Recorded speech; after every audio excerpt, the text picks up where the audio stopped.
Hello guys, welcome back to Techiraj YouTube channel. In this video I'm gonna be showing you that how you can translate English into Hmong or in any other languages.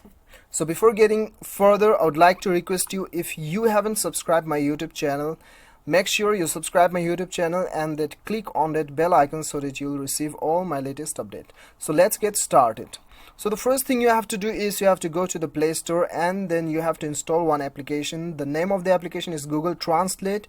You just type Google Translate and it will appear on the first rank. You just install it and then open the application.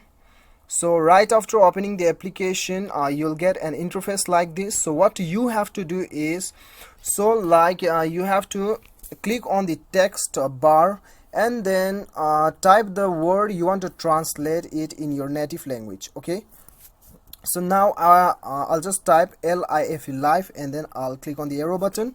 So I'm translating in Afrikaans, right? Afrikaans language. So it is LEWE, Liwi. You can also pronounce you can also know the pronunciations of this particular word clicking on this on this sound icon. So if you want to translate it on your own native language, then you have to click on the top right corner. As you can see, Afrikaans, right? So you just select your language. Okay, if you want to select your own language, Nepali, then the Nepali, select the Nepali. And then if you want to select Hindi, then you just type Hindi, then it will appear on it. Okay, so whatever your native language is, you just click on this right corner and then select your language. Okay, so there are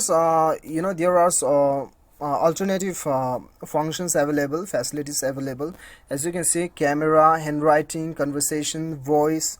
If your keyboard is not working, then you can search by the voice, and then if you want to translate conversation, then you can just speak the conversation and it will translate in your own native language. Okay, and when you click on the left menu bar, then you can save the words also. You just click on this star button, star icon, and then go to the fresh book, then the word is saved here, as you can see. So this is how you can translate from English to any other languages which is available on this application. So guys, I hope you like the video. If you like the video, do not forget to hit that like button and then click on the subscribe button if you like the video. Thank you so much for watching. Till then, bye bye, take care.